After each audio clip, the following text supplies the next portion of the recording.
Hey, folks, we are continuing, I guess, what we could call Martial Power Monday here on the live stream. It's been a number of weeks that I've been doing this at this point. We're up to session 9 right now. I'm checking my signal. Sounds pretty clean to me. Okay, cool. So I just need to post this to Twitter to let folks know where I'm at, and Discord as well. It's just going to take a couple clicks here for me to make this all ring true.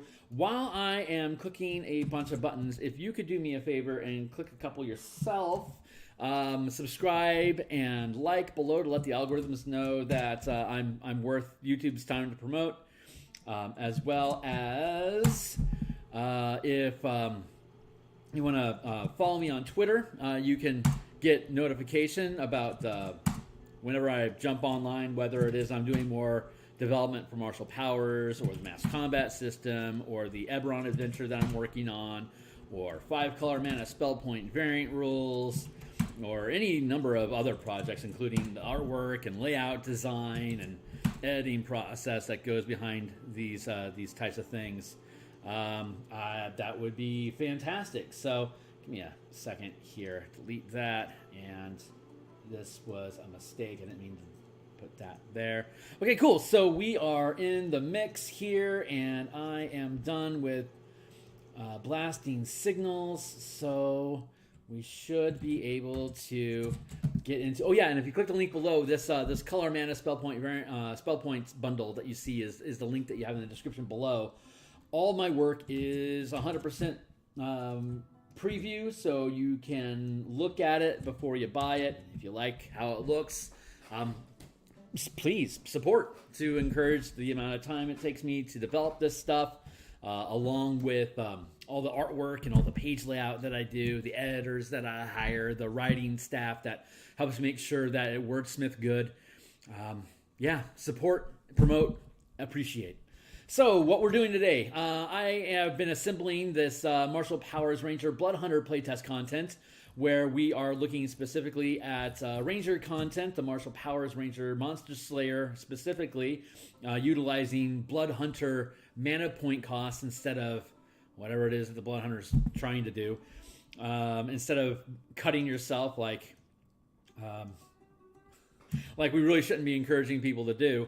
You can instead learn Blood Hunter abilities as mana spell point expenditures, kind of like Eldritch Knight or the Ranger or Paladin, using the universal spell point system that I use, which is in the link below. You can look at that. It's got a 1-to-1 level to mana ratio. So if you're using a first level, or in this case rank, if you're using a first rank, character level and spell level is confusing. So for this project, I get to introduce the term rank instead of level. So you have ranks from 1 to 5. Each rank costs 1 mana to channel, because you're not spell casting, you're channeling mana through combat to produce martial power effects. Rank 1 is 1 mana, rank 2 is 2 mana, rank 3 is 3 mana, 4 mana, 5 mana.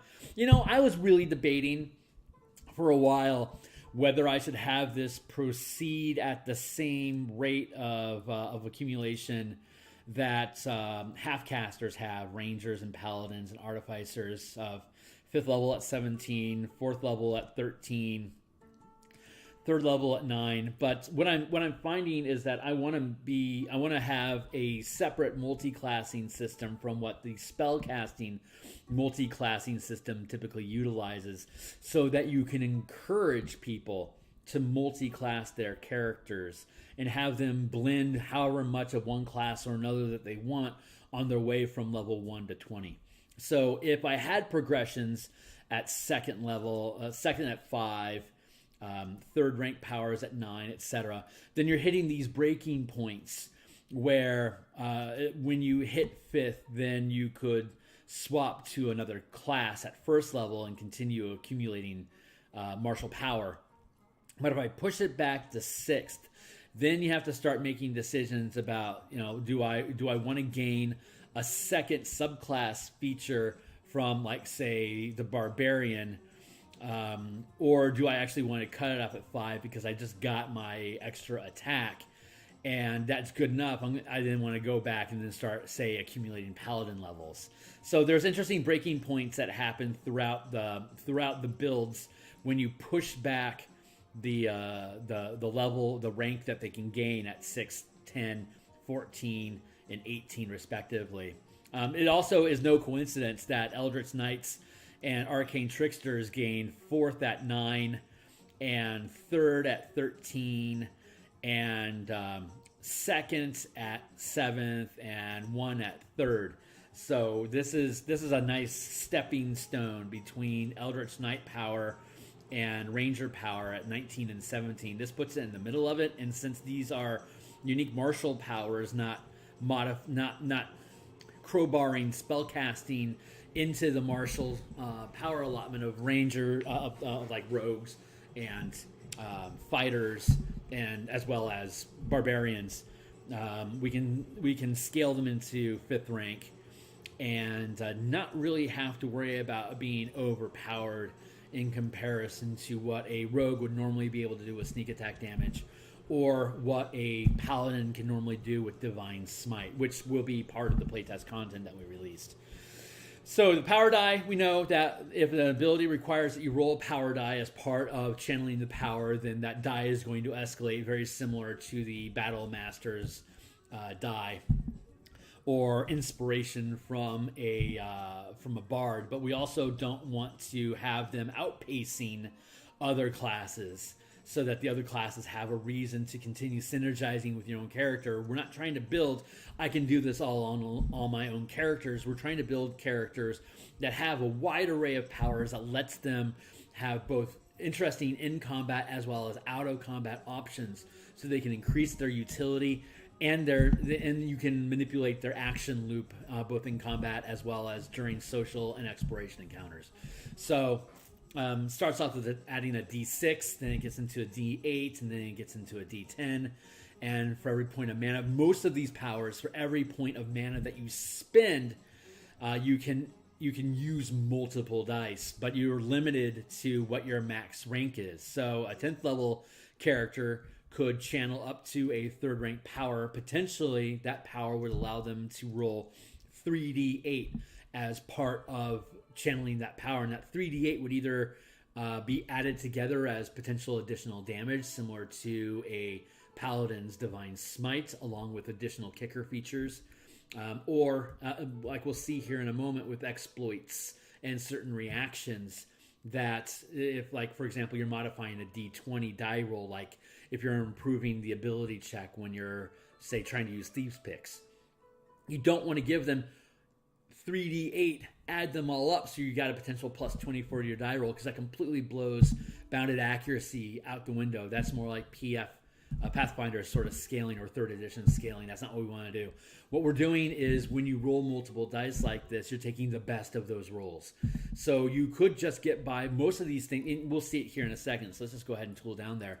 But you can see most of these exploits are only 1st rank. There's very few exploits that actually need to be 2nd or 3rd rank, much less 4th or 5th.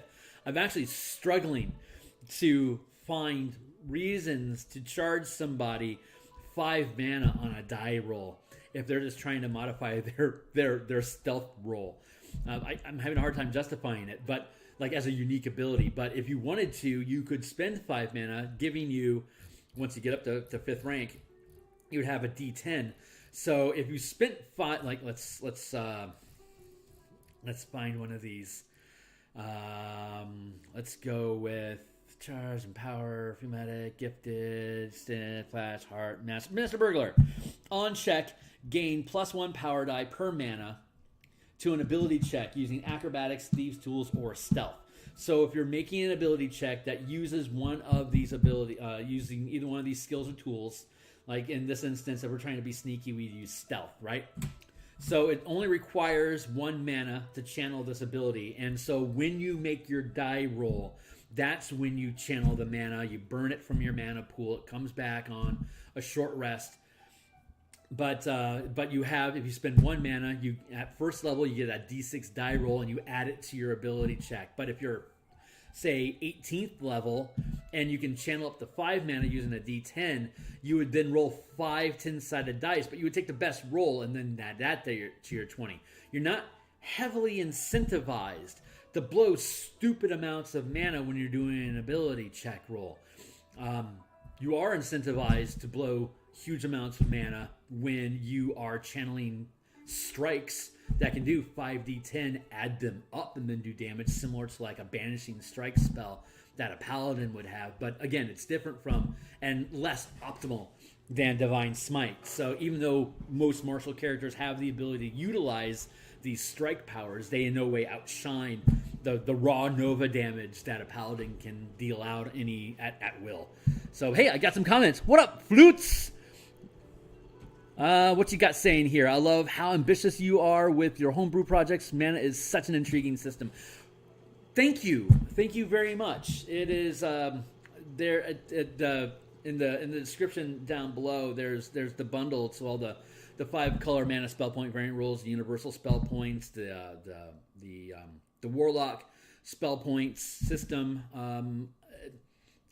They're all Electrum, so there's a niche audience that's looking for better systems for spell points than what the DMG provides, and have more technical support of those points in general. So I have unified systems that all work together in multi-classing by design, and then every time I put out a new book like this, it adds to the milieu of what you can use mana for.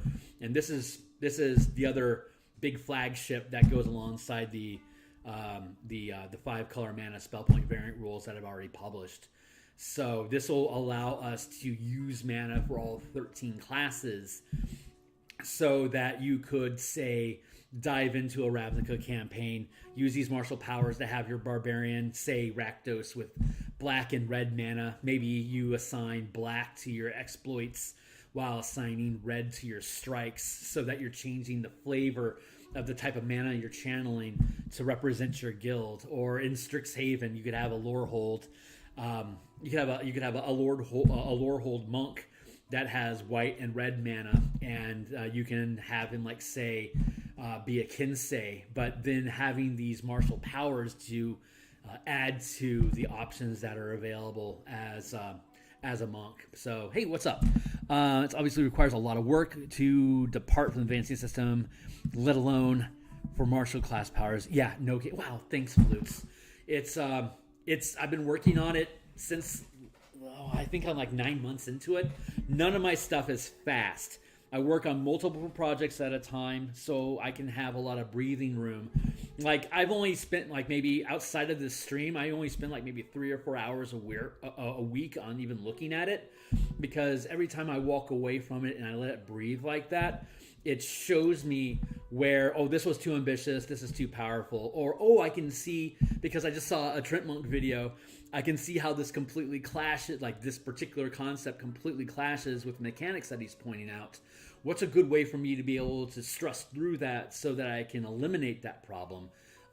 This whole concept, like the spell point sorcerer that I've been developing, that came about because of the Warlock's Coffee Lock exploit of converting the Warlock spell slots into sorcery points, which can then be converted into sorcerer spell slots.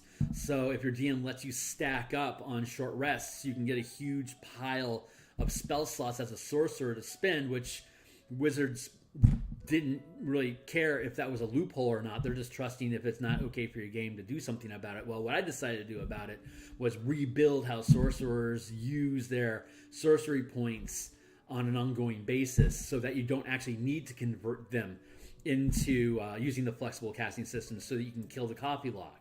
Like, a lot of my stuff is about if you check my playlist down below, it's got the monk stuff about the Shadow Monk, which has the Sphere of Darkness, which Trent Monk just put out a video succinctly explaining how horrible darkness is as a combat feature. But dim lighting from the Twilight Cleric is fantastic for the Shadow Monk, because all it does, All dim lighting does is it gives disadvantage on a wisdom saving throw involving perception while within that gloom. But the Shadow Monk, all his gloom features of teleporting and shadow pouncing, that all relies on being in dim lighting. So instead of you hardlining you need to have a globe of darkness, you can instead steal the Twilight's gloom feature so that the Shadow Monk can always exist inside a gloom. That's actually something that you can see that I had posted a few months ago in my stream when I was developing these things. But it's really great to see how smart design can inform how we can change things in classes so they can work with the party instead of against it. Now your characters can run around in the gloom space without having to worry about being blinded and screwing up all their procedures and their action loops. Instead, you're now supporting them by making it more difficult for enemies that are far away to see who's actually on your team, while allowing you to enable shadow pouncing and the muffling sound while they're within your gloom. Blah blah blah. I'll have that posted eventually, but that's not what we're here for. We are currently here for martial powers and looking at. I'm just going to go from the front end to the back and see what we can do to clean things up. Sleuths. That makes a lot of sense. Yeah, no kidding. Yeah, there's a lot of cool ideas that people only look at in a vacuum for themselves, because people, when they want to join, like, say, a one-shot 20th level, they'll run off giddily and create their character, and it's very rare that teams want to get together and actually be teams. Like the playtests that I do for my adventures, like for In Command, the Ebron adventure that I've been streaming, I have session zeros with my playtest team a week in advance so that people have plenty of time to say, hey, what are you guys building? What can we do to complement each other? And it's amazing seeing how playtesters in particular actually want to build that synergy between each other. It's really inspiring. So I'm rambling like hell, like usual. It's 1 o'clock. I'm going to set a timer here for 20 minutes. I'm giving myself till 2:30. So I've got an hour and a half here. We'll see if I take all that time or not. But so as we explained, getting into martial powers specifically, now that all the ramble is over. Again, exploits, a power die, PD, and I probably need to clean up the text here. Like for example, how would I want to word this? When making an ability check,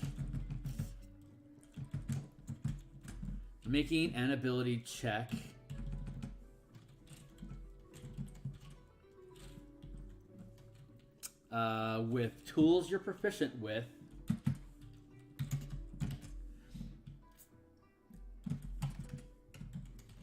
add one power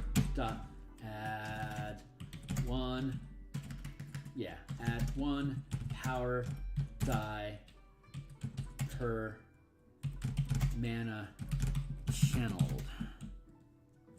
And because it's an exploit specifically, again, if you channel 5 mana, it only costs 1 mana to channel this Adept Craftsman. And at first level, that would be a D6. But like at 17th level, when you have access to 5th rank powers, your max channel limit is 5. So in the power die, it becomes a D10 at 18th level. So you could, if you wanted to throw 5 mana at it, it'd be your die roll plus your proficiency check like normal and your ability modifier like normal. And then you roll 5 10-sided dice and take the best one. And the rest of them you don't use. It costs you 5 mana to roll 5 10-sided dice to try to get as high up onto a D10. And then again, you could, of course, add this to inspiration if you wanted. You're not trying to take away from anyone else's features.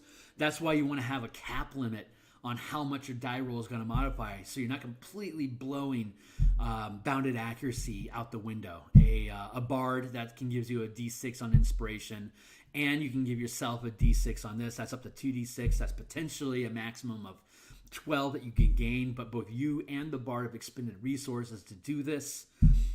And it's so like if it's like a +3 average ability, +2 proficiency bonus, plus your die roll, you're looking at a +5 typical, And then if you have both of those things working together, it'd typically be a +6. So now you're looking at a +11 on your die roll, plus the D20 averaging around a 10.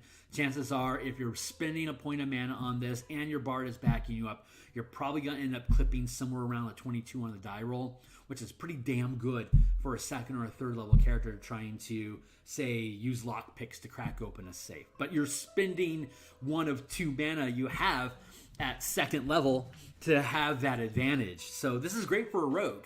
If a rogue were to implement this, you really need to make sure you nail that. If you're like a 10th level rogue throwing a D8, you could pick a lock and you really want to nail this. You could throw 3 mana at it and spike up to 3d8 and take the best die roll. So you're probably going to end up with somewhere between a 4 and an 8, given the law of averages. So that's a good boost, but it doesn't break the curve at all. Anyway, that's the thought of it. So flutes, that makes a lot of sense. Stinks to mess up. Yeah. Tactics, yo. So this is a general language that I can use for all of these. So when making an ability check with, this is the language I want to unify. So when making an ability check,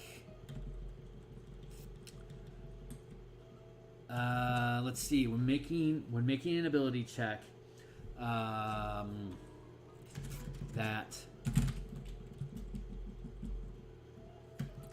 when making an ability check using the stealth proficiency. I don't know if that's perfect language or not, but it's better. This is why I hire writers and editors to help make sure this stuff works. Hey, what's up, Kronks? Let's see. Okay, yeah. Ambush. I love this. I've been doing a lot of initiative modifications lately. So when making an ability check using the stealth proficiency or rolling initiative, comma. God, I'm so blind. It's hard for me to see my mouse. Add 1 power die per mana channeled. So when you're rolling initiative, again, this just triggers on a die roll. So if DM says rolls initiative, you roll your 20-sided die, add your dex modifier, any feat mods if you have, and then you say, I'm going to channel 2 mana at, say, 6th level. It's a d6. You then take 2d6 and take the best of the die roll. Maybe it's a 4. So then you would add an additional 4 to your initiative roll. You can see here that we've got things that stack up on different ability scores, like or proficiencies, like.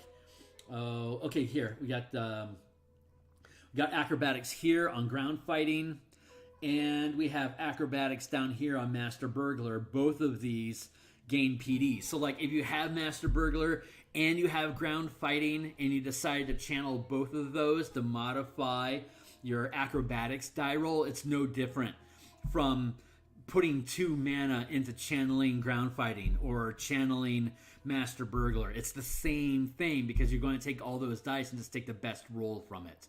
Similarly, I'll just tool down here. Similarly, though, but different, if we're looking at strikes, again, we add all the dice on strikes similar to Divine Smites. So if you were to, say, take Flaming Strike and Freezing Strike, if you were to take Flaming Strike and 2 mana into Flaming Strike, again, say 6th level, so you're adding d6s, it would be your weapon can now do fire damage, and on top of it, you would do 1 power die per mana spent to add additional fire damage. So if you're spending 2 mana, it would be 2d6 added to the weapon, and it's all fire damage.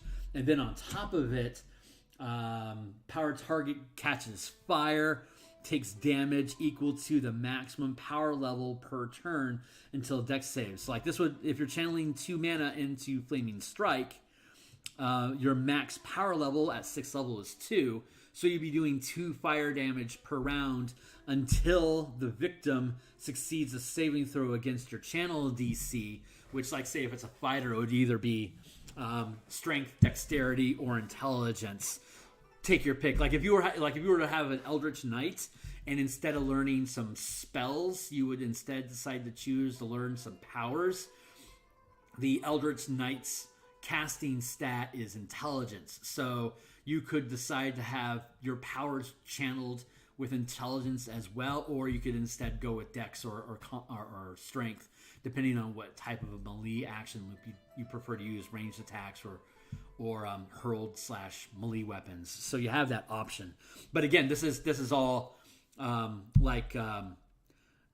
it is designed to allow you to use with spell casting if you want, or you can completely replace spell casting with martial powers. And if you're using nothing but martial powers, you could choose to learn spells instead of powers. So you're kind of what emphasis do you want? Because you can gain power, like powers, regardless of who you are. It's going to be 2 or 3 if you're a fighter, rogue, barbarian. They learn at 3rd versus a ranger and paladin at 2nd. But then everyone gets it at 6th, everyone gets it at 10th, everyone gets it at 14th, everyone gets it at 18th.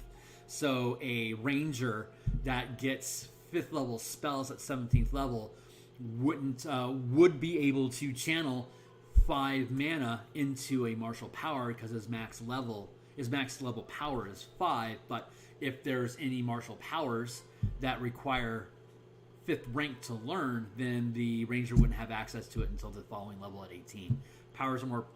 Martial powers are stronger than spell casting. They're quicker to use. They're instant effects. They almost always automatically affect the target in some way. So they have more potency than spells. So there's a different delay involved with them. Anyway, ramble on. My point. My point was, like, you could take Flaming Strike and channel 2d6 into it, or you could like take Flaming Strike and Freezing Strike, and this would be 1d6 and this would be 1d6. You could either then choose your weapon and damage to be all fire, or you could choose it to be all cold damage. You could allow like 1d6 to be fire and the rest of it would be cold damage, but that gets really clunky. So generally it's best to have it all 1 damage or the other type, but it's still going to be the same 2d6 that you add up. But then on top of it, you also have, not only do you catch them for fire for like say 2 fire damage per round, but on top of it as well as the target movement is halved until the end of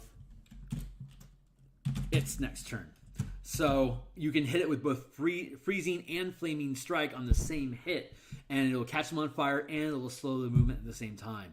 You only have 16 powers over the course of 20 levels, so you could stack up on a bunch of strike effects and have them all trigger on a person at the same time, because you only have, like a fighter has at most 10. So you could dump a lot of powers into really just dumping a bunch of conditions onto that character, and then they have to, but if they can make one save against one effect, they end all effects. So they all have on hit trigger effects, but they all get resolved as well at the same time.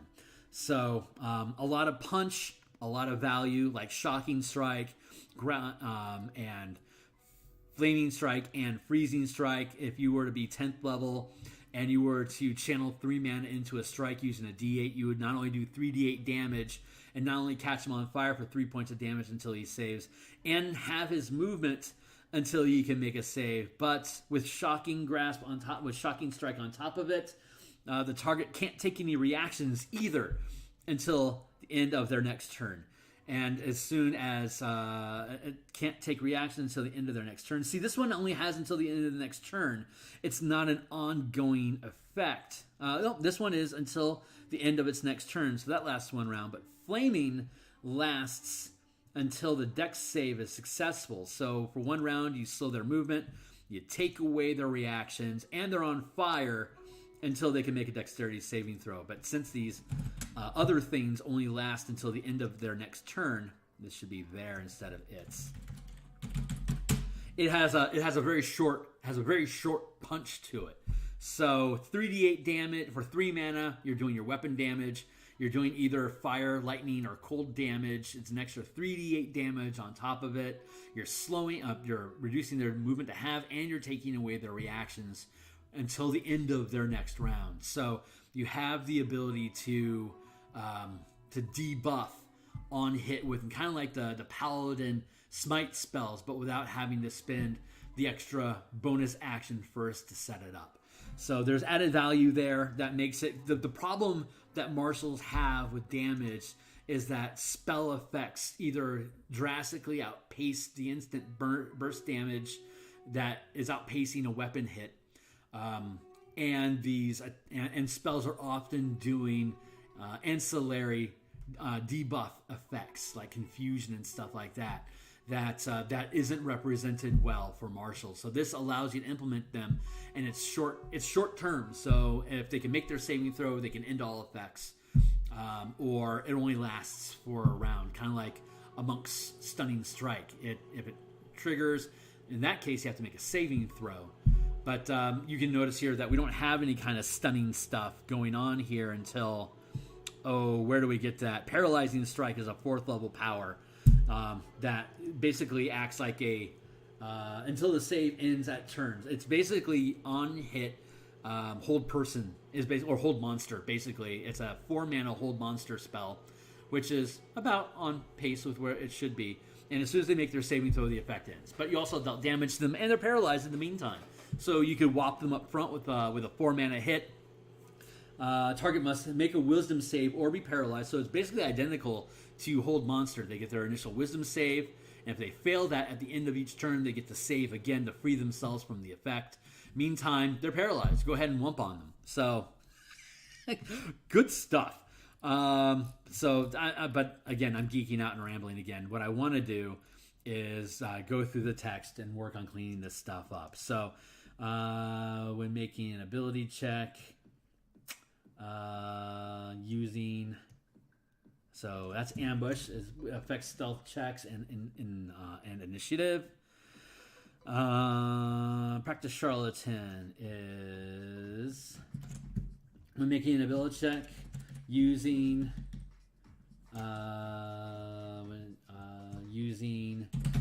the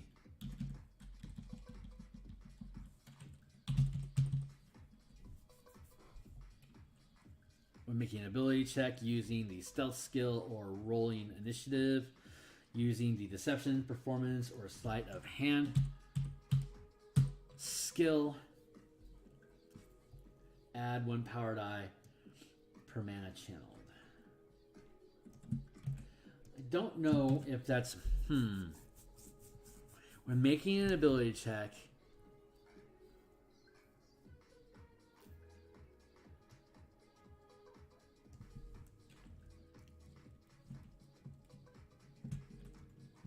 that can use that, I think that's the better language. Like, you don't necessarily have to be proficient in deception to use this power, this exploit, but if you would be able to use deception, see, that's the point I was trying to make. So when making a check that can use stealth, that can use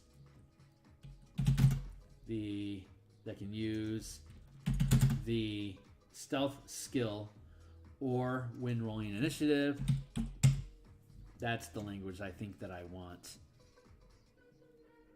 I like to try to get this thing as close as I can to accurate for my co-writers and my editors, so that I am somebody that people want to work with. I don't want to be a problem. I don't want to be a problem child to the development process. I've been blessed in getting some amazing editors working with Hittin' Dave, Adam Hancock, Stuart Braz, to name a few. Not only like Ken Carcass has been a huge carrying stone for a lot of my mana development, along with Hittin' Dave. I've been exceptionally blessed with amazing editors, and I want to maintain that trend. So when making an ability check that can use the tool, that can use, I don't need to have that can use tools you're proficient with, that feels appropriate. Add 1 die. When making an ability check that can use the stealth skill, when making an ability check that can use the blah blah blah skill, that feels good. Let's see. So practice charlatan is for deception, performance, or sleight of hand. So I'm trying to kind of like the Battlemaster tactic, the Battlemaster maneuver that allows you to add a Battlemaster die. Or I think I think the arcane archer, or maybe it's the gun. Maybe it's the gunsmith. I forget the word on that. But some of them have exploits that are similar to this. You can use your die to affect a skill check that you would make. So I don't want to limit it to those skill checks. I can probably actually reference that language, but I'm not going to bother right now. So here's a different type of exploit, which is a movement exploit. Charge. When you move 10 feet towards an enemy, gain plus PD to hit and damage. So let's see. When you move, I'm going to take away the damage modifier because I don't want overstacking. I'm being very careful about what advantages, what benefits you gain, so you're not overclocking your strike damage. I'm trying to get to a place where we are generally capping with how much damage you can deal when you channel stuff. So like an exploit is a separate roll from a strike. A strike triggers when you confirm that you have hit and it's time to roll damage. When you roll damage, you add extra dice to damage and channel whatever the debilitating effect is that is triggered by that strike power. So if I have exploits that you can stack up, that the exploits trigger on the attack roll. So if you have 3 exploits that you can stack up on an attack roll, that would, if successfully hitting, allow you to add a power die of damage to the attack roll, you're now double dipping. So, and I don't want to do any double dipping. Paladin is the only class that's allowed to double dip. That's like its unique ability, the unique power ability that the Paladin gets in this is that you can basically throw down additional mana to stack up, like a 17th level Paladin can do a 5th level spell slot to do 78 or approximately 60 damage max on a divine smite. But then you could also use a bonus action to prep, like say Banishing Strike, which is an extra 5d10 damage, and maybe banish the creature while you're doing it, which is, God, what a horrible exploit. That's a horrible, like if they're below 50 hit points, you banish them. Why don't you just kill them instead? What a waste of a power. Anyway, so we improve on that. Hey, it's been 20 minutes. Let's start over and keep it up. It's 1:20, so plenty of time on the clock. So I had to go in there and I had to eliminate that and damage. That is no longer, that's not kosher. I cannot do that. So I have to be very picky about what effects and benefits can be gained, so that you're not accidentally creating synergies, and like if there's synergies that can be created by combining Blade Singer and Ranger together using martial powers for the Ranger. The Blade Singer, of course, doesn't get them because screw you, spellcasters. You already get all the toys. This isn't for you. You don't get martial powers. So but you could multi-class into a Blade Singer Ranger if you wanted to, and then the Ranger you could just pick up martial powers, blend your mana pool with the Wizard mana pool that you have. If you check the description down below, you'll see all the mana progressions that I have either in the 5-color mana spell point variant rules or in the universal spell point rules. Both of those show you in the preview for free the mana scaling per level. So you could multi-class a 5th level wizard with 16 mana and add a ranger with like a 4th level ranger with 8 mana, and then have a total of 24 mana. All 24 mana, of course, you regain with a long rest. The Ranger would regain 8 mana on a short rest out of that 24, and as a 5th level, fifth level wizard, you would be able to use Arcane Recovery to recover 2 points of mana on top of it as a short rest. So of those 24, you'd be able to recycle 10 of them on a short rest once, and then any subsequent short rests 8 from the Ranger. But then the Ranger at 4th level, the Ranger has 4 powers that he can learn. So you could theoretically learn 4 strikes first level, like first rank strikes, which is most of them, and then have a pool of 24 points that you could then spend that 24 times instead of casting spells. So like anytime you can get a character to spend a point of mana to deal an extra D8 or D10 damage on an attack instead of using shield, technically the DM's doing a great job. So you can overkill a minion by 1,000 damage, but plus 5 AC or a silvery barbs if your game actually allows that spell. That's significantly more value than than some extra smite damage would cause. So there's actually this is like, in comparison to what spells can do, almost anything of martial power is still a nerf, quote unquote nerf. But that's why I'm making them all short rest stuff to encourage your game to go into short rest mechanics.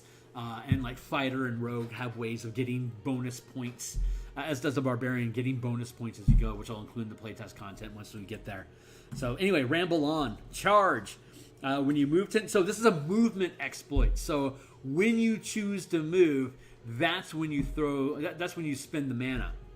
So when you move 10 feet towards an enemy, gain plus PD to hit when you make an attack. When you move 10 feet towards an enemy, when you move 10 or more, move 10 or more feet towards an enemy, gain, add 1 power die per mana channeled to the attack roll.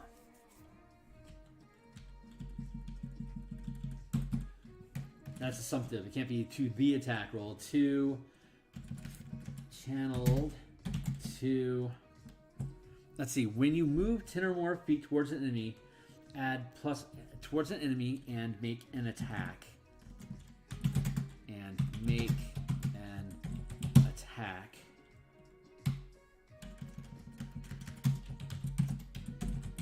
Weapon attack. Add 1 power die per mana channeled to the attack roll.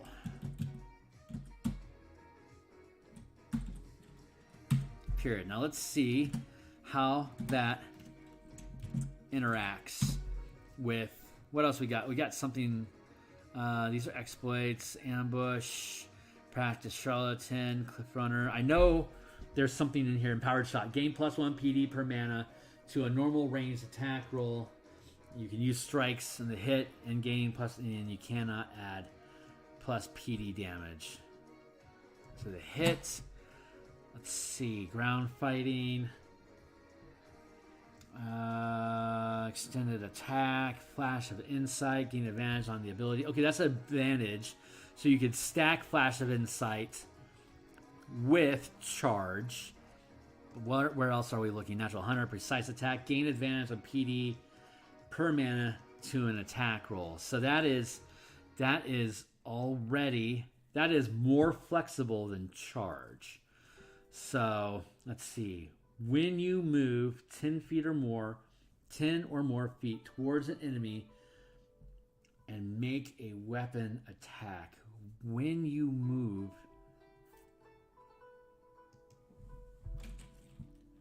this movement doesn't provoke an opportunity attack and add 1 power die per mana channel to the attack roll. Cool. I think that feels appropriate. Okay, so but now we have to decouple the movement from the attack, because you can move without making an attack. So we have to make the language work like that. I mean, the shorthand stuff that I'm doing is good to get the gist for the ideation process, but this is the actual sausage. We're making sausage right now. So let's look at this. So when you move 10 feet or more towards an enemy,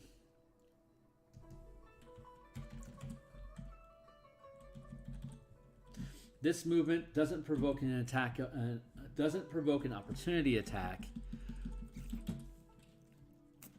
and you can add 1 power die per mana channeled to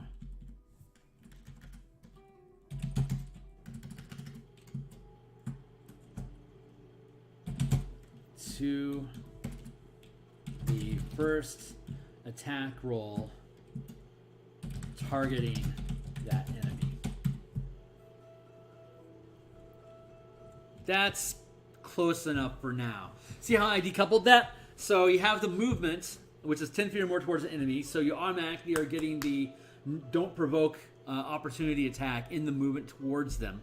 And then on top of that, you already have the charge set up. So, and you can add 1 power die per mana channeled to the first attack roll targeting that enemy. It may be that you are unable to make an attack against that enemy as a result of the movement that you make. This allows you to do so if you are, but it doesn't automatically assume that you will. So you're automatically gaining at least Monk's value for the point of key that you spend because of the whatever it's called, the unarmed movement that a monk gets, that they have to spend a point of mana to get the to get the disengage or to get the disengage action while movement, so that you don't provoke attack at an opportunity. You automatically get this, but then on top of it, you get the kicker of the added dice. You don't get any additional benefit if you channel multiple dice into the attack. You know what? That's a really good point. Charge. When you move 10 feet or more towards an enemy, this movement doesn't provoke an attack of opportunity. Doesn't provoke an opportunity attack. So, is that strong enough on its own to not warrant coupling with the power die at all? Because we already have precise attack, which would be multiple mana spent. 1 die here, 1 die there. No, actually, yeah, we want to keep that. And you could choose to use precise attack on top of it, but there would be no need, because charge already takes the place of precise attack. Precise attack, however, doesn't require movement, and it doesn't specify a weapon attack. So I think for now I'm happy with leaving precise attack as any attack roll. But again, a spellcaster can't access this unless they are a half caster at best, or they multi-class. So like if you wanted to be a fighter wizard, you'd have to take 3 levels of fighter to get into the martial champion subclass for you to be able to pick up precise attack, so that you could add it onto, I don't know, say Eldritch Blast or whatever, which you could totally do. So like a warlock 2, fighter 3 could grab precise attack and then spend a mana to up the Eldritch Blast attack roll by D6. I am perfectly happy with that. So that is working as intended. Cool. So that resolved that.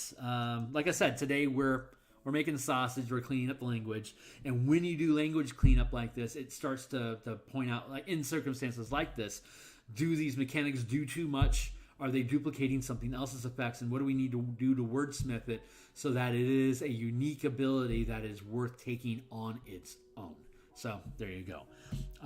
So in this instance, charge is added value on top of, like, precise attack seems like a pretty easy given for you to take. But if you're playing a barbarian, for instance, maybe you don't want precise attack. Maybe instead you want charge. But I could definitely see a barbarian taking Flash of Insight to gain advantage on an ability. Well, that's an ability check. That's not even an attack roll. Where would that be? I know there's one in here somewhere. Gain check, far shot, ideal, phase attack, ride the wind, swift tools, saving grace. And then, oh my god, is there none?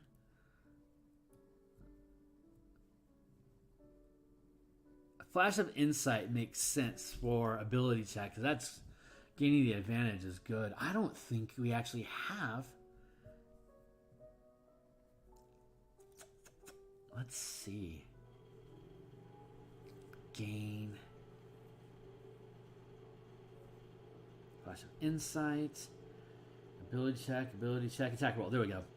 Precise attack. No, gain advantage. Oh, gain advantage and mana on the attack roll. So that's actually huge value. So, hell yeah, man. That's great. Cool. We'll let that sit. So, Cliff Runner. When you move 10 feet, your movement speed increases by 10 feet. Increases by 10 feet per mana channeled. Oh, wait. No, that's not true. By 10 feet for each. How would I word that? 10 feet per. By 10 feet multiplied by. Increases by your efficiency bonus multiplied by 10.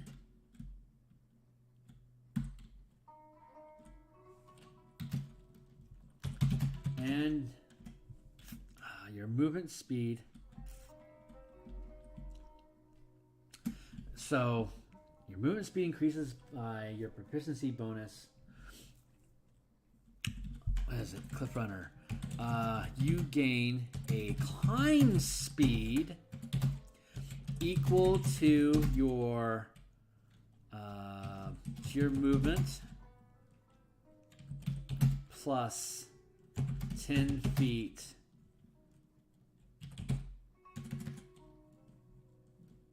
plus plus your proficiency bonus multiplied by 10. You don't need. You can do so.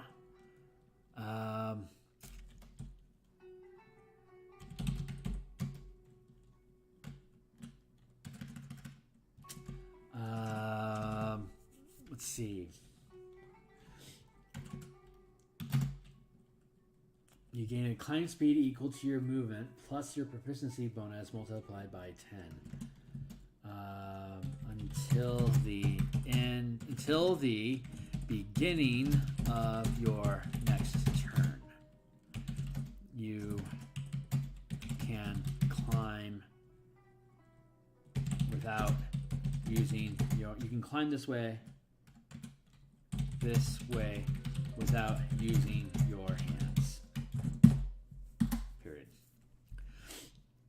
That, I think, works. That's what I intended to do. You gain a climb speed equal to your movement plus your proficiency bonus multiplied by 10 until the beginning of your next turn. You can climb this way without using your hands. This way, if someone, if a tactician uses a maneuver to grant you movement, you now know what that movement is if you are climbing. So that should work. Let's see. I need to load up on some water here real quick.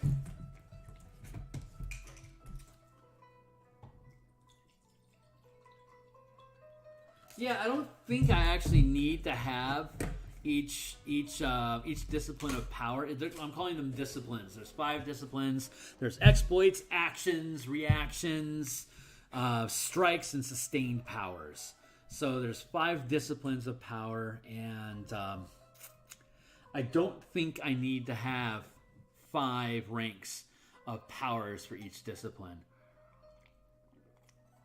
I'm pretty content with having only first, second, and third, or maybe fourth ranks of power for exploits and reactions and stuff. But once we get into sustained effects, you can just stack up a whole bunch of stuff and make it worth having. I mean, you can already stack anyway. You can take 5 first rank sustained powers and sustain all of them together so that you have your max channel limit of 5 just filled up with sustained abilities so that you can do all sorts of crazy crap while you maintain concentration. So I love that about this. I think that's probably my most joyful discovery in developing the color mana system. Is the stacking concentration and how to actually mitigate the advantages that you gain from that by making it more difficult with attrition and the saving throws affecting concentration by default on top of the damage. So I'm really happy about that. But okay, so I'm happy with Clip Runner. Let's go to Commanding Presence. Oh, okay, this is more out of the box stuff. So let's see, Commanding Presence. When making an ability check that uses the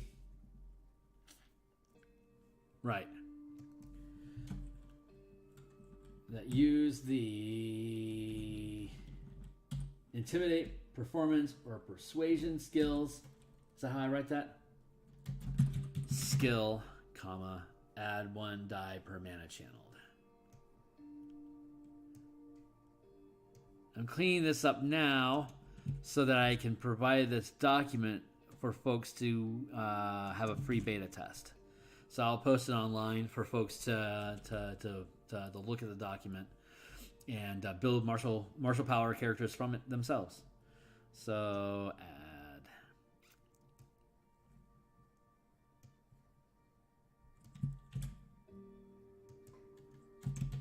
skill, add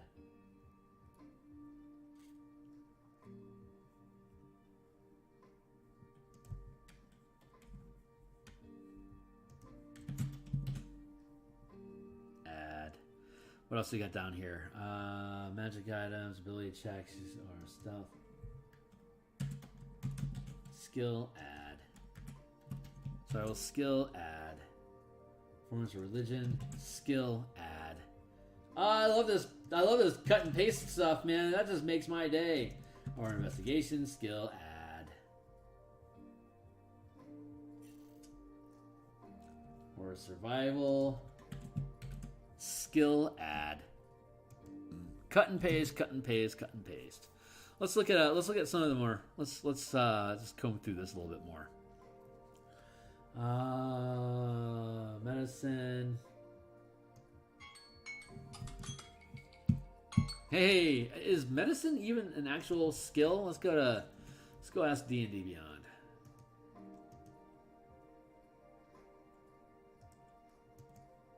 I don't think medicine. Hey, thanks. Let's see, medicine.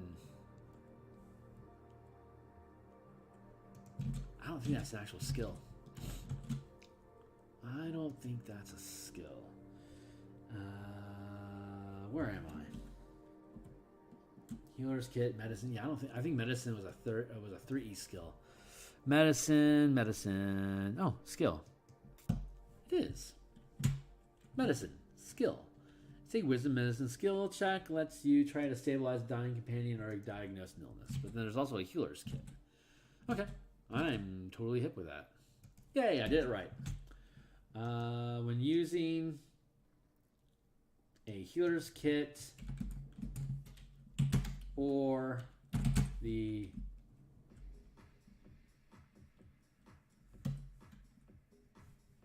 using maybe I need when using the medicine or survival skill or a healer's kit,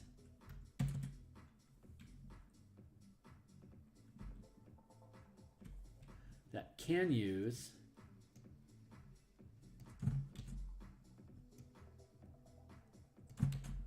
when making an ability check that can use the medicine or survival skill or a healer's kit, add 1 power die per mana channeled. I think that's doing what I intended it to do. So empowered shot for use with. Okay, so as a reminder, the way that strikes work is a strike can be used with a melee weapon, whether as a melee attack or a thrown weapon attack. It does not automatically apply to ranged attacks, such as firearms or crossbows or slings or bow and arrow. For you to use strike powers with these ranged weapon attacks, you have to take something like Empowered Shot or Far Shot, or be a ranger, or take a sustained power that imbues you with the ability to use precise attack, use Empowered Shot or Far Shot, such as the close combat, archery, or sniper sustained powers, which we may or may not get to today. So, but hey, we're just going to keep on keeping on. So, for use with ranged weapons, gain +1 to a normal when making an attack at close range with a ranged weapon. Add 1 power die per mana channeled.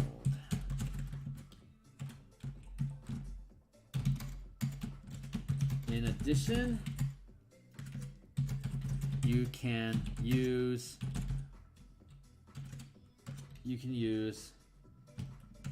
strike powers if the attack succeeds. That seems like proper language. For use with range. When making an attack at close range with a ranged weapon,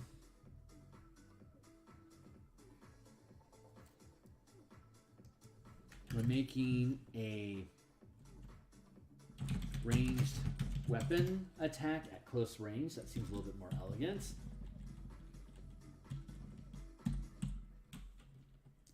Add 1 power die per mana channeled, period. In addition, you can use strike powers if the attack succeeds. Good, I'm happy with that. You can use when making an ability check that can use the performance skill or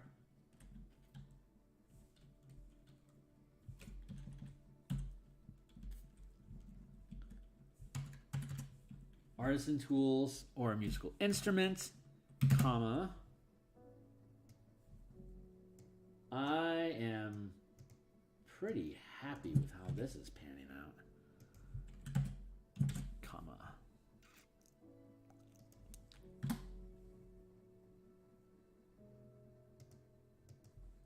Whatever, I don't have to micromanage that right now. So, gifted artisan. When making an ability check that can use the performance skill, artisan tools, or a musical instrument, add 1 power die per mana channeled. Chef's kiss. I am happy with that. So, ground fighting.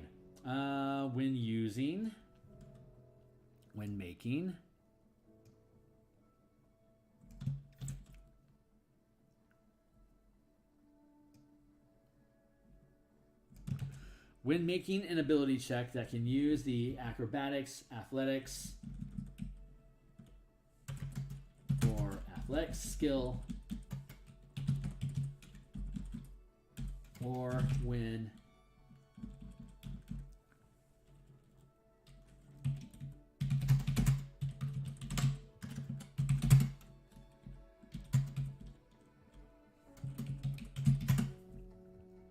check, comma,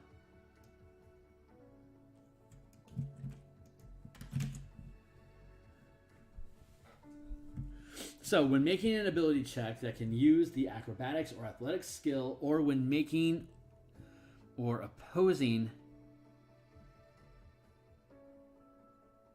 or when making a grappling check, I think that's probably as elegant as it needs to be, or when making a grappling check, add 1 power die per mana channeled.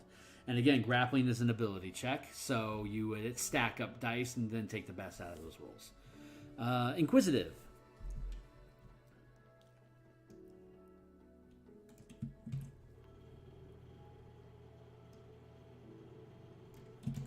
When making an ability check that can use the insight, investigation, or perception skill, add 1 power die per mana channel. Oh my god, it's hot in here. Excuse me for a hot second. I just realized I have the heater on, and it's freaking May.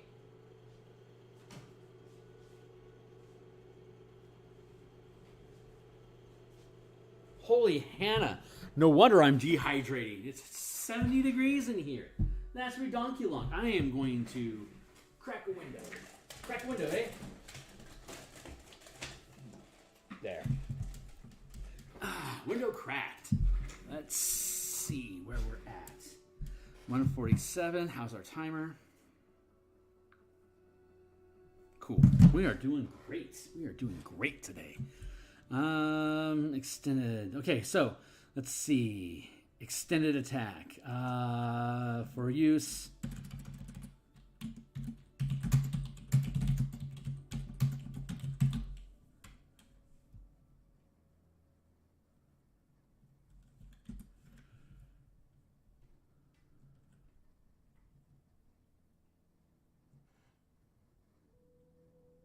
You know what? I think I'm going to get rid of that parentheses. It should be self-explanatory. But there's also close combat down below. Hold on, I'll show you that. I'll show you that in a second here. I want to clean up this language. Attacks gain 5-foot reach and +1 PD mana to hit. So let's go to charge. Oh, okay, great. Extended attack. How do we work that? Because it's on trigger. It's an on trigger die roll. It gains 5-foot reach. How do I mitigate that as an instantaneous action?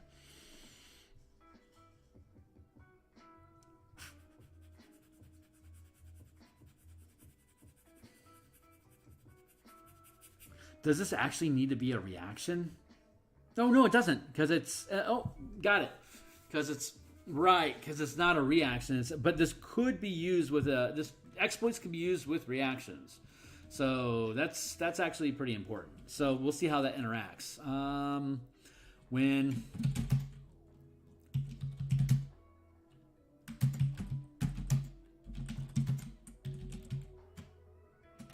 making a melee attack with a weapon, your reach increases 5 feet, and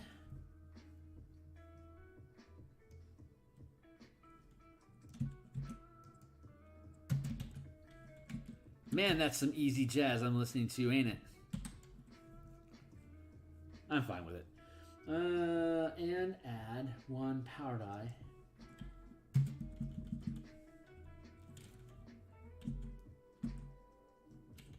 When making a melee attack with a weapon, your reach increases 5 feet, and you add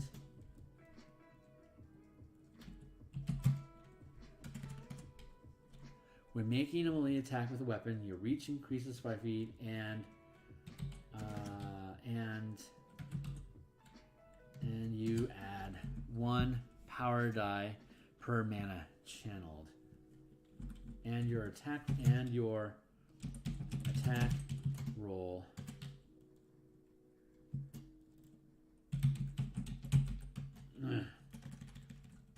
see when making a melee attack with a weapon, your reach increases 5 feet, and you add 1 power die per mana channel. No, that's accurate. And okay, cool. And you add 1 power die per mana channeled. That feels legit. When making a melee attack with a weapon, your reach increases 5 feet, and you add 1 power die per mana channeled.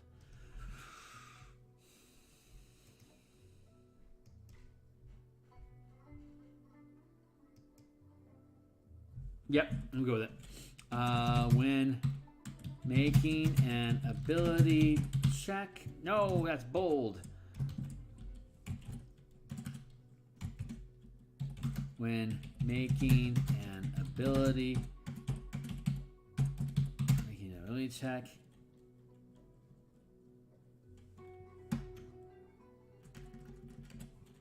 you can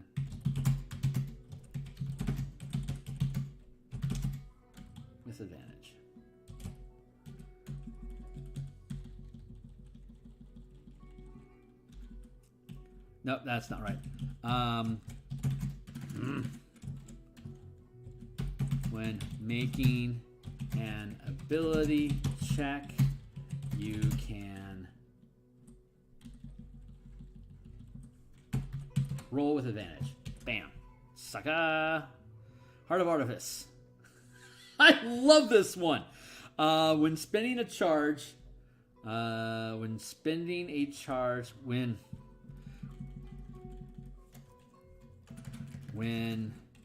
you use a feature, a condition, an ability. When you use an ability, when you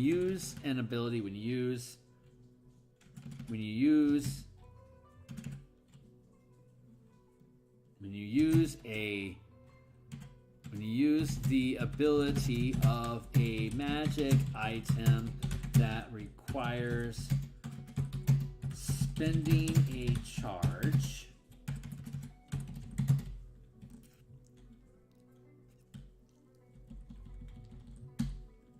you can instead spend 1 point of mana for each degree of rarity.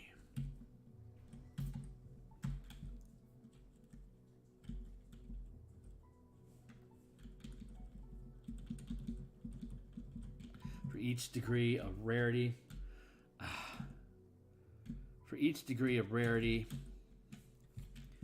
1 mana you can spend, you can channel, you can instead burn, you can instead channel 1 point of mana for each degree of rarity.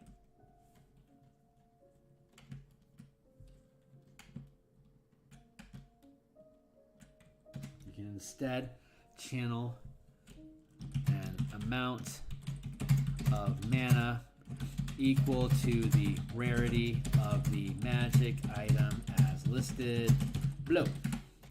Rarity, mana. Unk, rare, V-rare, leg. Common, uncommon, rare, very rare, legendary, 5. Ain't that just quaint? Ain't that perfect? I love how that crap lines up. I love that there's 5 degrees of rarity. Oh, that's so grand. That is so grand. I love it. Okay. That can use...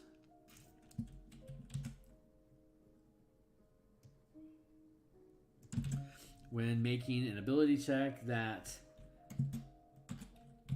can use the acrobatics or stealth skill,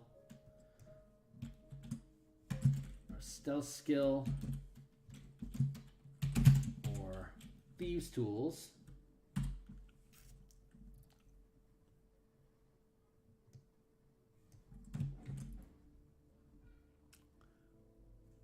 Where was it? Master Burglar. There we go.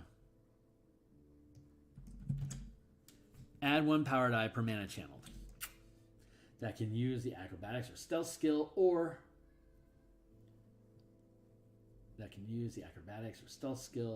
thieves tools. Add 1. Nice. Cool. So next is... We are making progress here, folks. When making an ability check, that can use the investigation, nature, or survival skill. Add 1 power die per mana channeled. Gain advantage. Oh, okay, great. When making an attack roll, let's see. So, precise attack.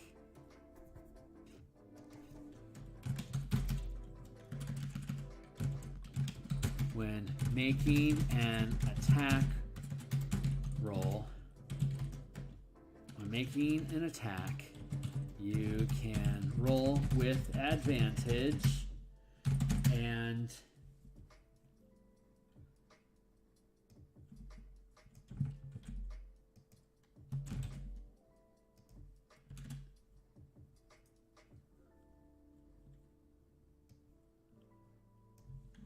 succinct. So, precise attack. When making an attack, you can roll with advantage and add 1 power die per mana channeled.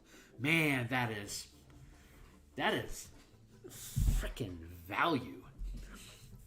Is it too much value?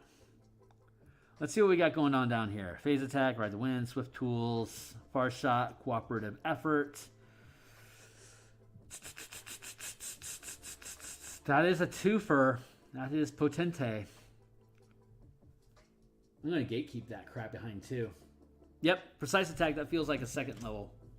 I feel like that's second rank.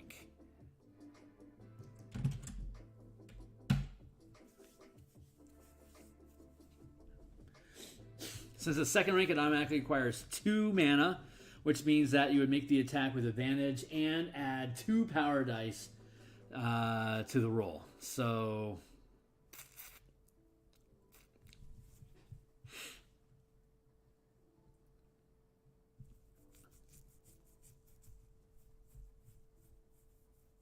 is it too good? Is it? Is it? Well, it's not too good because it's good. But does that mean that we have a gap here that we need to fill? We have the empowered shot, which is add one power die.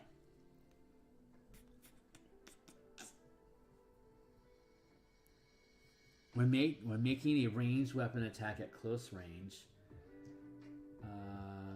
you can roll with advantage. That's what I should do. You can roll when making a ranged attack.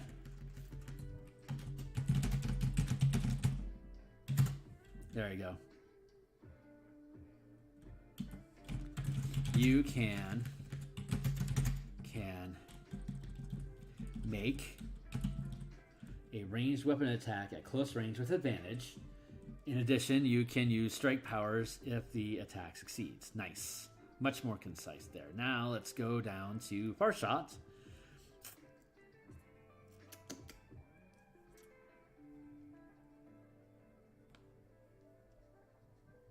Oh god, I like that. Precise attack is woo, ding a ding.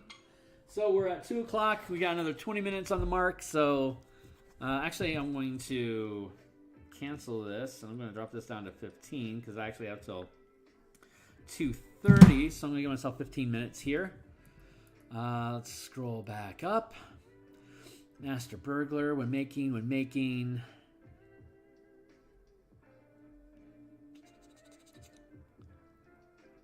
precise attack, when making an attack, you can roll with advantage and add 1 power die per mana channeled. And far shots is you can attack at long range is not with disadvantage, and you gain attack with the ranged attack roll. You can use strikes to hit as well. And we're taking away that. That's better. Okay, cool. So let's stay on point here. Natural Hunter. When making a blah, you get the blah. Proselytizer.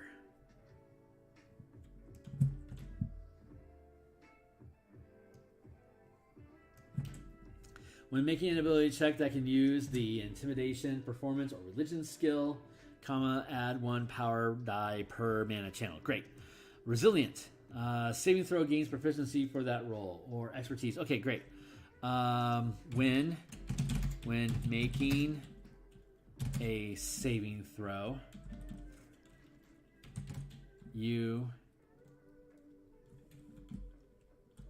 when making a saving throw, you gain proficiency for that roll,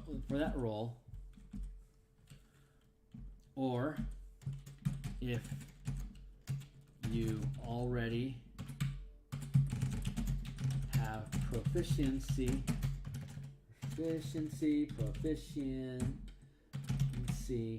or if you already have proficiency, you gain. When making a saving throw, you gain proficiency for that roll. You gain proficiency. No. You can. When making a saving throw. Oh, there you go. When making a saving throw, you can add your proficiency bonus to the roll.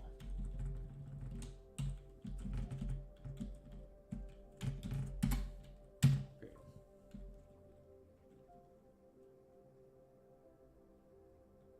Yeah, I'm pretty high. See how I have a difference between saving throw and normal power dice usage? Saving throws are generally a lot more potent than just an ability check. So this is using the proficiency modifier. But if you are already proficient or an expert, this is going to allow you to double or even triple stack that modifier. So it's effectively giving you a similar curve, but it doesn't allow you the flexibility of adding like 5d10 to get potentially a plus 10 on the die roll. If you already have the expertise, which is plus 12. This would at best give you an additional plus 6 to the die roll, which in itself could be ridiculous, but you generally don't receive expertise in saving throws. At best, you have proficiency. So instead of getting a potential d10 added to the saving throw, you're at best going to get an extra plus 6 on top of whatever you have, and it'll cost you a point of mana to do it. I'm pretty happy with that. I am pretty damn happy with that. When making an ability check that uses the arcane, history, or religion skill, add 1 power die per mana channel. There you go. And skilled prowess. Ability checks gain proficiency. Oh, okay, great. So let's see.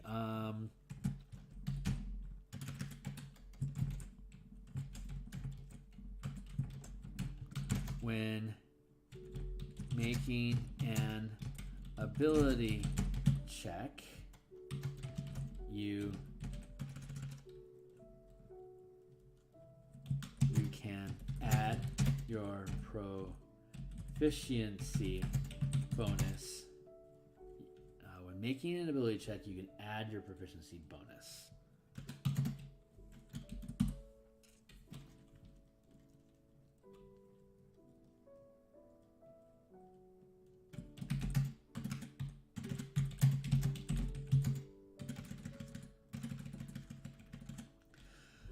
I don't know if I need to include. It's designed to work with both proficiency and expertise, the same as Resilient does. When making an ability check, skilled prowess, right? So when making an ability check, you can add your proficient.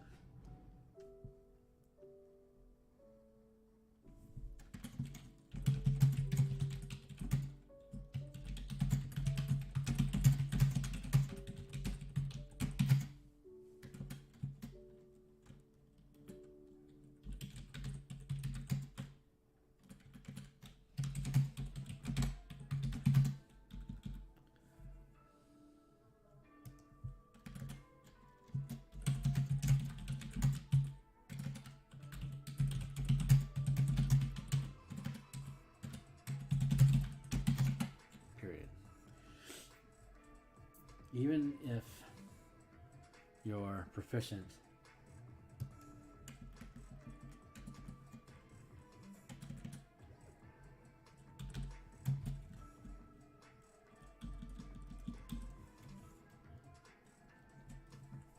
that's probably not the best language, but I'm just going to let it sit for now because I can. Use with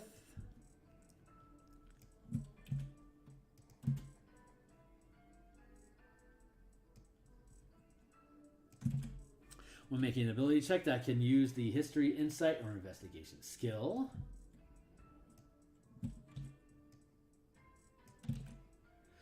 Add 1 power die per mana channeled. Unnerving focus. When making an ability check that can use the intimidation skill,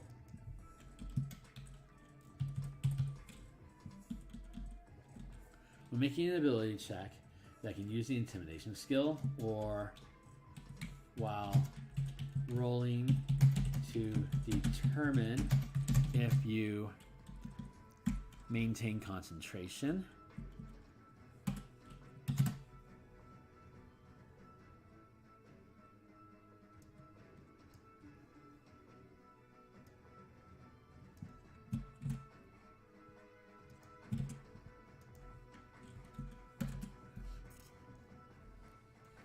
power die per mana channeled. Veterinary training.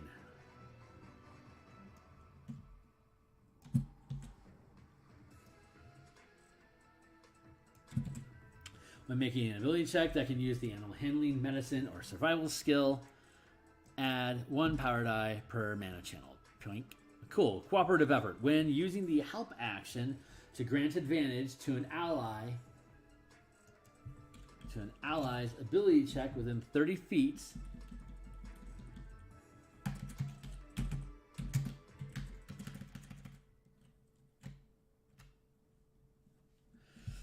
when using the help action to grant advantage to an ally within 30 feet, to grant advantage to the ability check, to the ability check of an ally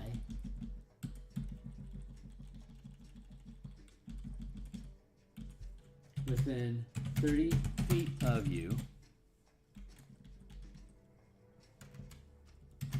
the ally gains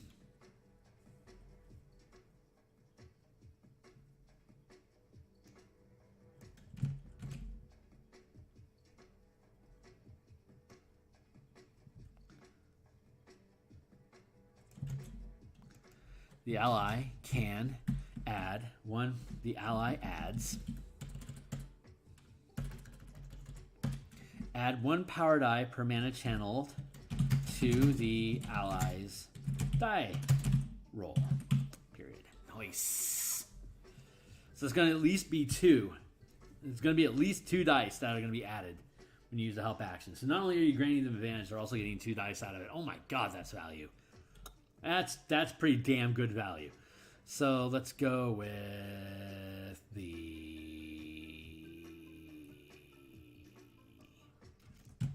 Scribe Empowered Shot. Go back down to Far Shot and see what we need to do. So you can make a ranged weapon attack at far range without disadvantage. Without disadvantage. In addition, you can use strike powers if the attack succeeds. Period. Super easy. Barely an inconvenience. Dude, we're almost done with these powers. At least with the exploits. We'll have to come back and do reactions and then actions and strikes and sustained. We'll do those over the next couple weeks. That'll be fun. Worth it. Total worth. Oh my god, I had the Blood Hunter stuff. Oh my god, all the Blood Hunter stuff. Nice. Maneuvers. Oh my god, I love it. Let's see. Ideal save. When you make a saving throw,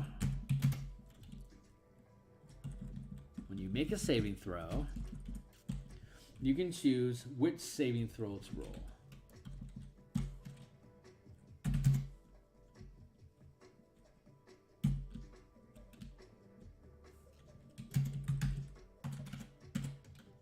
When you make a saving throw, you can choose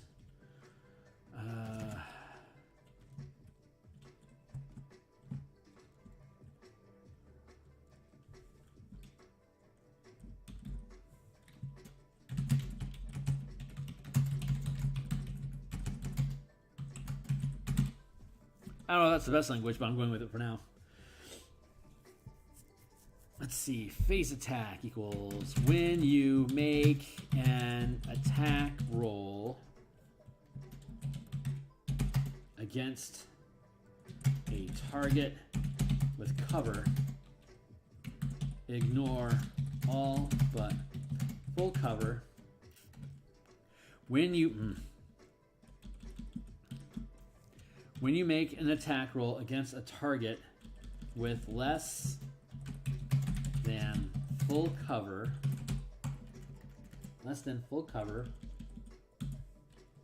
you can ignore the cover and attack with advantage.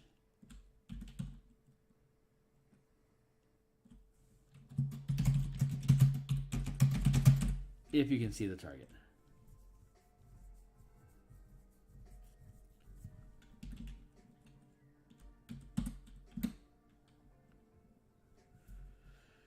see. When making an attack roll, you can roll advantage and gain 1 power die. Oh, that's precise attack. Great. When making an attack roll,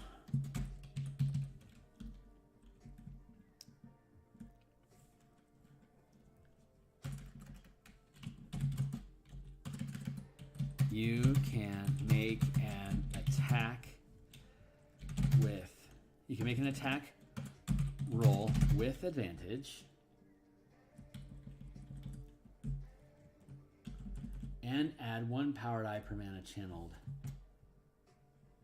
to the roll.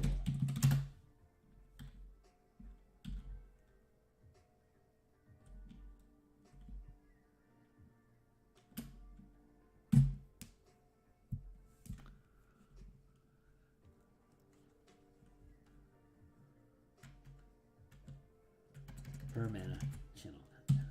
Okay, that's probably good enough.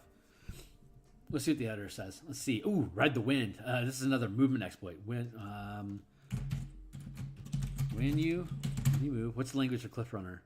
Let's grab Cliff Runner real quick because that should be able to inform us of what the language is supposed to be. Oh, neat.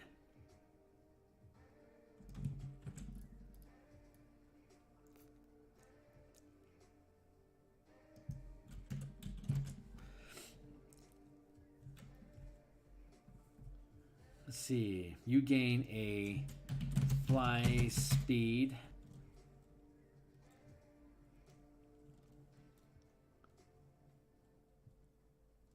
You gain a fly speed equal to twice your movement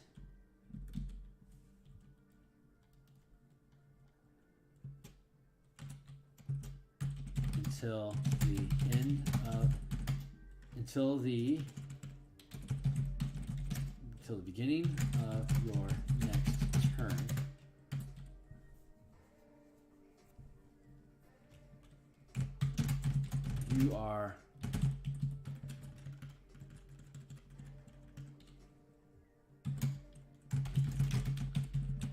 You can choose to gain the benefit of a feather fall spell.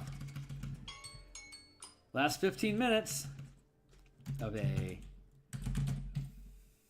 feather fall spell.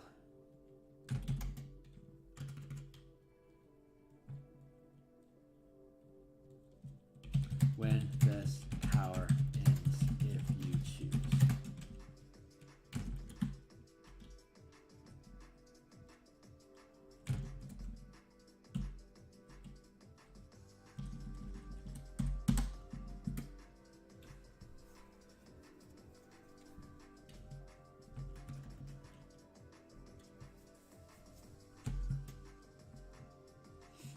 You gain a fly speed equal to twice your movement until the beginning of your next turn. When this power ends, there you go. When this power ends,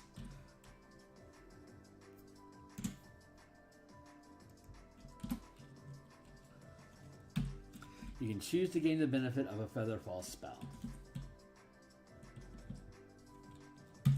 There we go. Okay, swift actions.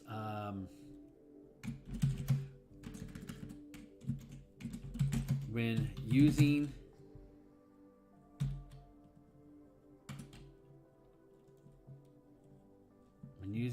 handheld tools. I don't know if that's the right language. When using tools. When using tools that you can hold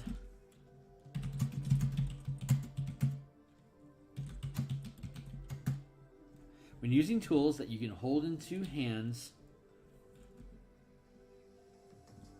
when you use an action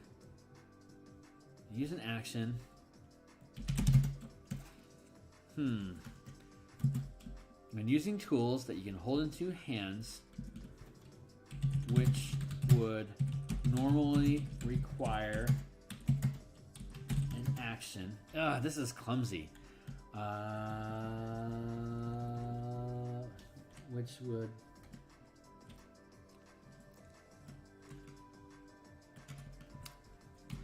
if using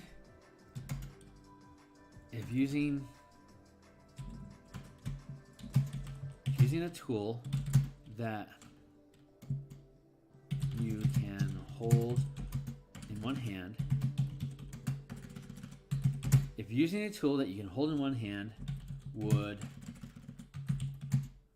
normally require an action, you can instead use the tool as an object interaction. I'm sure that is not the correct language, but I think it's closer to the mark than what I had, so I'm cool with it. So let's go look at a deal save. When you make a saving throw, you can choose which saving throw to roll to determine if you succeed or not. And then, on top of it, we have saving grace, which is saving throw gains plus PD per mana. That is for 3 mana. So let's see. Phase attack, ideal save, cooperative effort, skilled prowess, sage knowledge, tactical assessment. Saving throw, I'm making a saving throw. Resilient, when making a saving throw, you can add your proficiency bonus to the roll even if you aren't proficient in the saving throw.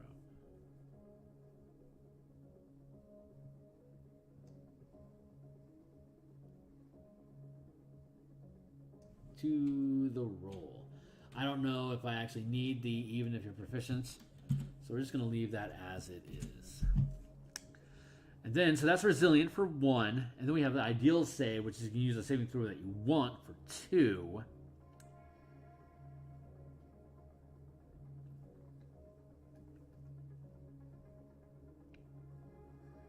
Ideal save, and then saving grace. Saving throw gains plus PD mana. That's going to be 3 dice. That's 3d8. You're going to take the best. So you're going to have at best a plus 10 at 17th, 18th level. So, yeah.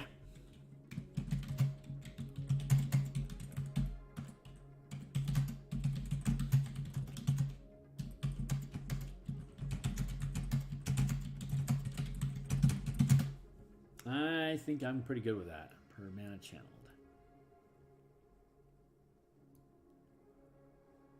One power die per mana channel. You can add 1 power die per mana channel. I'm okay with that.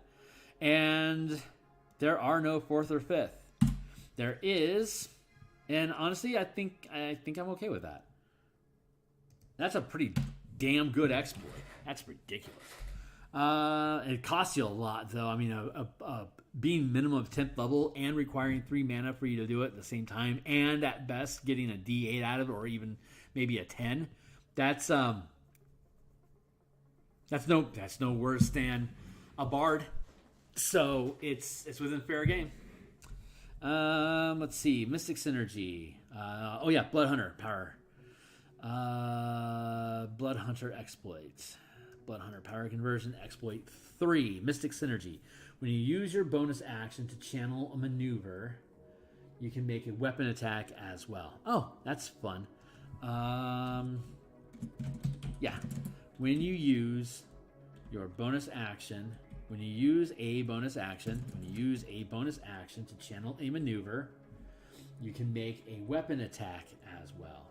You can make a weapon attack as part of the bonus action. Okay, so real quick before our day ends, we have a few minutes. Next week we're going to come back and we're going to go through maneuvers. So we've got more than a few of them. We got a few of them. There's a handful. So let's see. Maneuvers. 1, 2, 3, 4, 5, 6, 7, 8, 9, 10, 11, 12, 13, 14, 15, 16, and then 17, 18, 19, 20, 21, 22 maneuvers. I'm pretty good with that. So the way that a maneuver works is it requires either an action or a bonus action to channel them. So you could theoretically use coordinated attack twice in the same round. Once using your action, and then once using your bonus action. You channel the point of mana, you burn it from your pool, you spend your action, you do the thing. You then channel a point of mana, burn it from your mana pool, and use your bonus action. You can then use coordinated attack as well. The Mystic Synergy, which is what we are going to look at closely next week when we come back, is does Mystic Synergy jive with any of the, does Mystic Synergy clash with any of the maneuvers that we have here? And if they do, what needs to change? Mystic Synergy or how a particular maneuver is worded and structured? So that is going to be our hot topic for next week. So I'm going to put in here, does Mystic Synergy clash with anything here?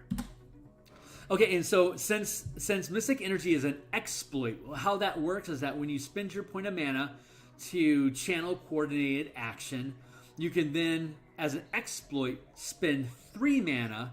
So you've spent 4 mana so far, one for the bonus action to trigger Mystic Synergy, 3 points for the Mystic Synergy itself. So that's 4 points of mana that you've spent so far.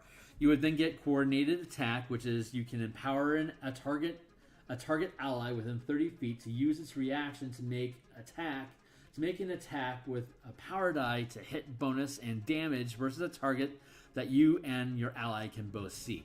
And while you're doing that with Mystic Synergy, you can also make an attack. And it doesn't necessarily have to be against the same creature. That's pretty cool. It's expensive as all get out, but it's cool. So it might actually need... Actually, I think that is going to fit better as exploit too. Because you can already get a bonus attack. You can make a weapon attack. You can make an attack with a weapon you're holding as a bonus attack for 1. I don't think you have to overstack. You could... Okay, so let's look at that. So you can make an attack with a weapon you're holding. And if you use a bonus action to do that, it's now exploit 2. It's going to... You therefore get 2 attacks with that bonus action. I know that I have double strike, which is attack twice with advantage. That is 3. So bonus attack and Mystic Synergy are also 3, but double strike is better because you gain 2 attack. You can attack twice with advantage, which also, by the way, trumps over Flurry of Blows from the monk. The monk gets a special class feature of only 1 with whatever weapons they're allowed. Double strike allows attack twice with advantage. I'm going to have to reword that to take into weapon attacks, but that's the gist of it. So, yeah, I think that was a good call. The exploit dropping that down to 2 makes a lot of sense. So that's it for today. We're going to pick up next week and going over maneuvers, and I might have some additional maneuvers laying around that we can add into this overall. Let's look at over here at maneuvers, strikes, reactions, maneuvers. Yeah, there's not a lot of maneuvers already, so this is good. Fleshing this out is good. I'm going to want more maneuvers, and what I'm going to end up doing is I'm going to end up stealing from spells and doing redux spells. Most likely is what I'm going to end up doing. I'm not 100% on that, but I want to have at least 20 powers in each discipline. So this one's only 16 right now, so it's a little light. Let's double check that real quick. 1, 2, 3, 4, 5, 6, 7, 8, 9, 10, 11, 12, 13, 14, 15, 16, 17, 18, 19, 20, 21, 22. We're up to 22 already. So technically we're in house. But I know that we were doing some additional design work on the side on previous streams for other stuff that hasn't been properly resolved yet. For example, we have all the telekinetic stuff that we had built. We have the tanking debuff things that we had built. The Blood Hunter stuff here that we're going through right now. And next we'll be adding in the control tank powers that we had developed together here on stream. And we also have telekinetic control abilities that we had included. The Simic hybrid options that we included as class features. We also built the time travel and time shift stuff that we had built. There's Incarnum ideas that we can fetch out of 3E that can also be converted. So we potentially have a lot more we can be adding into the playtest once we sift through the initial language that we already have built. So, man, this is what we're going to be doing for the rest of the month. Going through cleaning up the language and integrating these additional power lists into the playtest. We'll also be adding the fighter, the rogue, the barbarian, and the paladin to the playtest by the end of the month. And if you're on Indestructiboy's Designosphere right now already in Discord, if you know Indestructiboy, if you're on his Discord, you already have access to this and to critique my works. If you are a member of Dungeoneers Pack, a Discord channel, this is also in his playtest content. These are separate threads in both of those Discord channels. That's where they're sitting for now. When I flesh out the rest of the playtest, I'm going to move the content over free to view on the Patreon that I have that's not doing anything, and post a couple different optional tiers for just, cheer me on for $1 or like $5, maybe $10, some options there for like design consultations and stuff like that. Who knows? I'll put out some ideas. I'll also give you voting rights on what I work on next in my free days, and you'll get access earlier, like you'll get alpha access to things that are still being spitballed. Like instead of this playtest content page, if you were an alpha tester, then you would get access to the full list here, including all my garbage notes and stuff that I'm borrowing from 4E and 3E content that I haven't sifted out yet as like super early access. That's where I'm going to start dumping all my ideations on stuff that might not even be published until 2024. So I'll have more news about the Patreon as it comes along. But for the meantime, like, subscribe, check down below, follow me on Twitter so you can look at the artwork that I post from my streams, as well as any kind of information or what-ups that I got going on. Definitely check the link of the DMsGuild content stuff that I have listed down there in the link. I'll eventually have an ultra bundle where everything that I've ever done will be probably 50% discount as a massive bundle. But I don't have that up yet. I think that, I don't know, that's something that I have to put together, but will do. I'm certainly not hurting for money. This is more of a hobby project that I dream to grow into a career maybe in 10, 15 years from now, but I'm certainly in no rush. So certainly take advantage of the perks. And I really appreciate your participation. I will be back for sure on Friday to work on more in command elements. I've got a playtest coming up for in command of Greenest and Flames, doing a first level playtest content using the mass combat system there. This stuff is going to be up for playtesting. I've got an Ebron adventure Act 3 playtest coming up. Drop me a line, say what up. Love to hear from you. Thanks so much for being around, and this is the end of my day, so I'll see you when I get to.